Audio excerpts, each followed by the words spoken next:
Welcome to the series of interviews with Sri PatriJi from India, who has a large ashram near Bangalore, as well as in many places throughout India.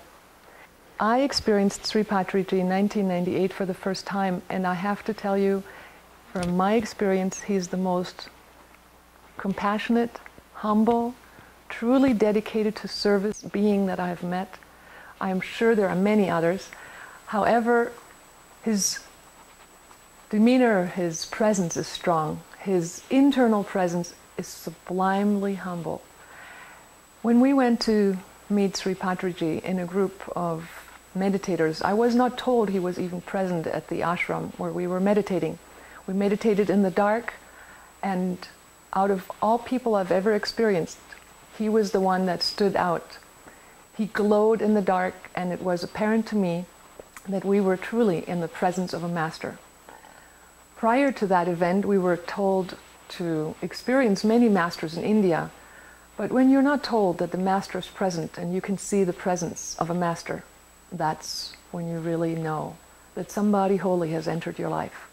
And I would like to make that opportunity available to you and have these moments of interviews, of experiencing Sri PatriJi here on camera in the US, so that you can possibly find access to some inner dimensions, to some inner knowledge through these videos, and possibly come to India to experience Sri PatriJi yourself.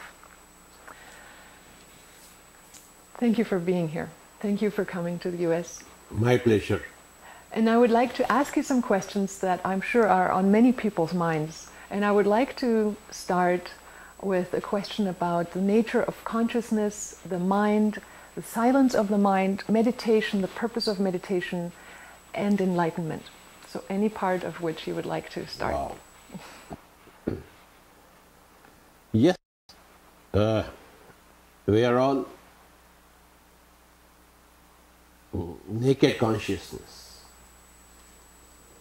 We are all pure consciousness. We are all entities of consciousness, energy and wisdom. Okay, I call ECW unit. We are all ECW units. We are all energy units. We are all consciousness units. We are all wisdom units. So every entity, every being is a ECW being. So every entity has got energy, every entity has got consciousness, every entity has got its own wisdom. Now, we should increase our energy, and we should expand our consciousness, and we should increase our wisdom. So, that is the growth of ourselves. Of the entity of so we can decrease our energy, we can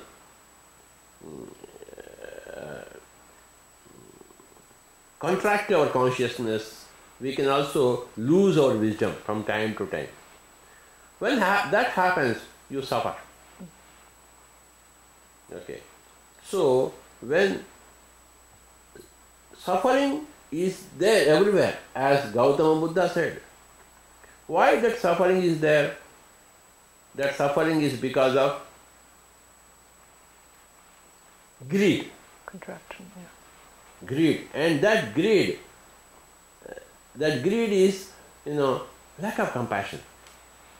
Okay. So, I want to benefit at your cost. That is greed. And that is because of ignorance. You think that you are separate beings. Actually, we are all one. So, when you acquire that unity consciousness, that all is one consciousness, that is enlightenment. So when you are enlightened, you will constantly be increasing your energy, expanding your consciousness and increasing your wisdom. The more you are energetic, the more expanded your consciousness is, the wiser you are, the happier you are and the healthier you are, and seeing you more happy and more healthy, other people who are less happy, less healthy, they come to you asking questions. How is it that you are more happy than me? Then we say, oh, I do meditation. I calm my mind always. Okay, so as the great master Muhammad said, you should do meditation 5 times a day. You see, that was a wonderful message. So every now and then we close our eyes and start observing our breathing so that the mind becomes empty. That is meditation. The more your mind is in meditation, the more your energy of the soul. Okay. The more your energy of the soul, the more you have the wisdom of the soul. And the more you have, then your consciousness gets expanded to include all beings in your embrace. It's an ongoing process. You keep on expanding, you keep on increasing your wisdom, you keep on becoming more and more dynamic. It's an upward swing. Yeah, beautiful. So,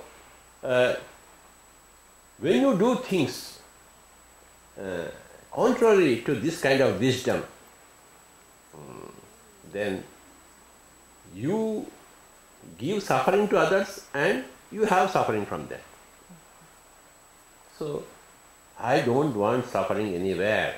So, I teach meditation to each and every person so that they will not do any mistakes in life. Yes. Beautiful, yeah. So in essence, when we go inward, we start expanding. The more we quiet our mind, the more our soul presence can expand. Right. The mind and the soul are, what do you say? Okay. If the mind increases, the soul energy decreases. Mm-hmm. If the mind decreases, the soul energy increases. Relational, yeah. Okay? Yeah. That's it. So in order to develop compassion, actually all that we need to do is become quiet enough to let the soul energy enter us. That's it.